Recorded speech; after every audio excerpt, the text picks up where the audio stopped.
സുഹൃത്തുക്കളെ, ഈ 10-ാം തീയതി നമ്മുടെ താന്നൂർ വെച്ച് പ്രസ് ക്ലബിൽ വെച്ചിട്ട് ഒരു കാത്തിരിപ്പ് എന്ന സിനിമയുടെ പൂജ നടത്തുന്നു. അവിടേക്ക് എല്ലാവർക്കും സ്വാഗതം. ഈ സിനിമ ഒരു കുടുംബ ഫാമിലിക്ക് കണ്ടിരിക്കാൻ പറ്റിയ നല്ലൊരു സിനിമയാണ് ഞങ്ങളിത് ചെയ്യുന്നതും ഇതിനെ കഥ എഴുതിയിട്ടുള്ളതും.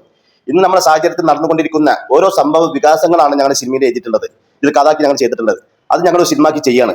ഇത് ഞങ്ങൾ ഒരുപാട് തിയേറ്ററിൽ റിലീസ് ചെയ്യാൻ വേണ്ടിയിട്ടാണ് ഞങ്ങൾ ഈ സിനിമ ചെയ്യുന്നത്.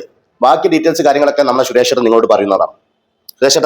ഈ വരുന്ന വെള്ളിയാഴ്ച ജൂലൈ 10-ാം തീയതി താനൂർ പ്രസ് ക്ലബിൽ വെച്ചിട്ട് ഞങ്ങളുടെ ഒരു കാത്തിരിപ്പ് എന്ന സിനിമയുടെ പൂജ നടക്കുകയാണ്. അതിലേക്ക് നിങ്ങളെല്ലാവരെയും ഹാർദമായി ക്ഷണിക്കുകയാണ്. പിന്നെ ഈ കഥ എന്ന് പറഞ്ഞാൽ നമ്മുടെ സമൂഹത്തിൽ ഇന്ന് സ്ത്രീപക്ഷവാദികളുടെയും പുരുഷ നിസ്സഹാവസ്ഥയുടെയൊക്കെ കഥ പറയുന്ന ഒരു സബ്ജക്റ്റാണ്. ഇന്ന് സംഭവിച്ചുകൊണ്ടിരിക്കുന്ന നമ്മുടെ കുടുംബങ്ങളിലും സമൂഹത്തിലും സംഭവിച്ചുകൊണ്ടിരിക്കുന്ന നിരന്തരം നമ്മൾ കണ്ടുകൊണ്ടിരിക്കുന്ന ഒരു പ്രമേയമാണ് ഇതിൻ്റെ വിഷയം. അപ്പോൾ അതിൻ്റെ പൂജ അവിടെ നടക്കുകയാണ്. ആ ചടങ്ങിലേക്ക് ഞാൻ ആർദ്രമായി ക്ഷണിക്കുന്നു. ഇതിൻ്റെ പ്രൊഡക്ഷൻ കൺട്രോളറായ മുജീബിന് കുറ്റിപ്പുറത്തിനെ ഇതിനെപ്പറ്റി സംസാരിക്കാനുണ്ട്. ഞാൻ അദ്ദേഹത്തിന് കൊടുക്കാം. മുജീബ് ക.